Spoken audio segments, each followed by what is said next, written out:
Hello guys, ഇപ്പോൾ social മീഡിയയിൽ വളരെ വിവാദമായിരിക്കുന്ന ഒരു കാര്യമാണ് ദേവപ്രിയയും ദേവപ്രിയയുടെ മാരേജും. പക്ഷേ ചിലർക്കെങ്കിലും അറിയത്തില്ലായിരിക്കും ആരാണ് ദേവപ്രിയ എന്ന്.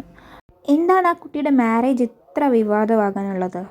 ഒരു 19 വയസ്സ് മാത്രം ഉള്ള ഒരു നിയമ വിദ്യാർത്ഥിയാണ് ദേവപ്രിയ. സോഷ്യൽ മീഡിയയിൽ വളരെ പുരോഗമനമായ കണ്ടൻറ്റുകൾ മാത്രം ഇട്ടിരിക്കുന്ന ദേവപ്രിയ പെട്ടെന്ന് ഇങ്ങനൊരു 19കാരി 31കാരനായ സൈക്കോളജിസ്റ്റിനെ വിവാഹം ചെയ്തത് എന്തുകൊണ്ട് എന്നുള്ള ചോദ്യമാണ് എല്ലാവർക്കും.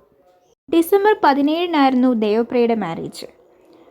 ജനങ്ങളുടെ ഈ ചോദ്യത്തിന് ദേവപ്രിയ തൻ്റെ പുതിയ ഇൻസ്റ്റഗ്രാം പ്രൊഫൈലിലൂടെ ഒരു ഇൻസ്റ്റാ പോസ്റ്റ് വഴിയാണ് തൻ്റെ തീരുമാനം മാത്രമാണ് ഇതെന്നും തനിക്ക് ഇഷ്ടമുള്ള ആളെയാണ് താൻ വിവാഹം ചെയ്തതെന്നും തന്നെ ആരും പ്രേരിപ്പിച്ചതില്ല എന്നും ദേവപ്രിയ പറയുകയുണ്ടായി. ഇതിന് പിന്നാലെ സോഷ്യൽ മീഡിയയിൽ പണ്ട് ദേവപ്രിയയുടെ അക്കൗണ്ട് കൈകാര്യം ചെയ്തിരുന്ന സ്വന്തം ദേവപ്രിയയുടെ ബ്രദർ ഒരു പോസ്റ്റുമായി സോഷ്യൽ മീഡിയയിലെത്തി. ആ പോസ്റ്റിലുണ്ടായിരുന്ന ഇതായിരുന്നു: ദേവപ്രിയയുടെ ഇഷ്ടപ്രകാരമാണ് അയാളുടെ ഒപ്പം ഓടിപ്പോയത്. വീട്ടുകാർക്ക് ഈ മാരേജിനോട് തികച്ചും എതിർപ്പാണെന്നും ഒരിക്കലും ഇതിനോട് യോജിക്കുന്നില്ല എന്നും ഇനി അവളുടെ ലൈഫിൽ എന്ത് സംഭവിച്ചാലും അത് അവൾ ഒറ്റയ്ക്ക് നേരിടണം എന്നുള്ള ഒരു പോസ്റ്റാണ് ബ്രദർ അവളുടെ അക്കൗണ്ട് വഴി ഷെയർ ചെയ്തത്.